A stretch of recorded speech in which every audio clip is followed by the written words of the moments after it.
Welcome to Business Budget Model. In this tutorial, we will be dealing with the financial dashboard sheet. From the navigation page, we can select the financial dashboard either by clicking on the financial dashboard icon, number 9, or alternatively by clicking on the worksheet tab, the black one with white text, financial dashboard at the bottom. On this particular sheet, we've got lots of different information displayed, from a scroll bar, which shows your EBITDA analysis for your 36-month period in your budget, with showing your revenue, your cost of sale, your gross profit percentage, etc., etc. Also, we show income statement highlights, balance sheet highlights as well. So it's not a full balance sheet or income statement, it's just selected items from the income statement and balance sheet.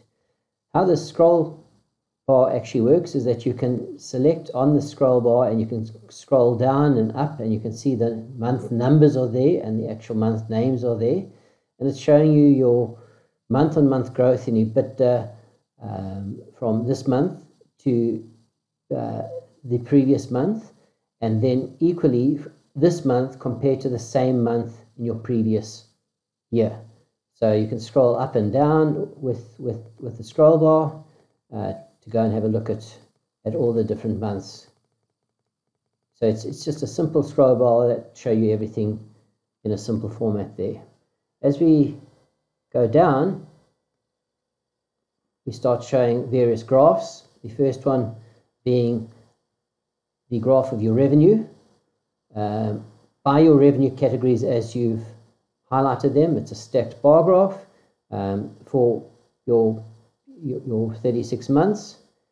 We do an OPEX scenario for you for the 3 different years, giving you in a pie chart form your breakdown. Similarly, in a pie chart form, you've got cost of sales analysis, where all your cost of sales categories are broken down in terms of what their contribution to your total cost of sales is.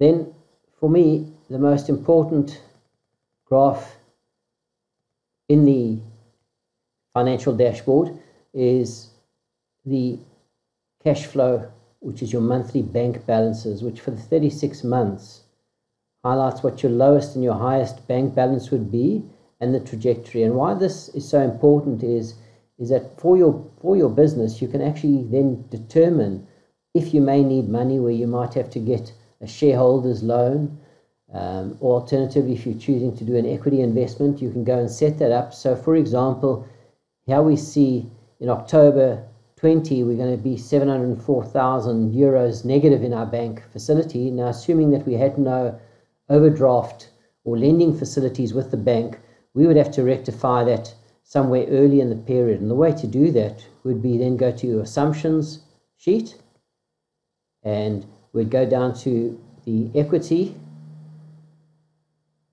and shareholders loan section.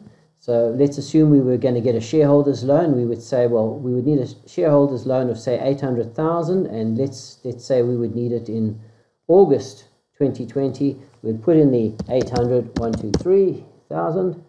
We put in the 800,000 and accept that.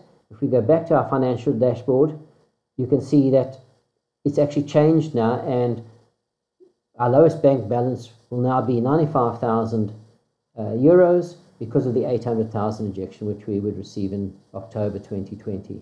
So it's a nice way to plan your finances and to ensure that from a cash flow position, you never go into a negative situation.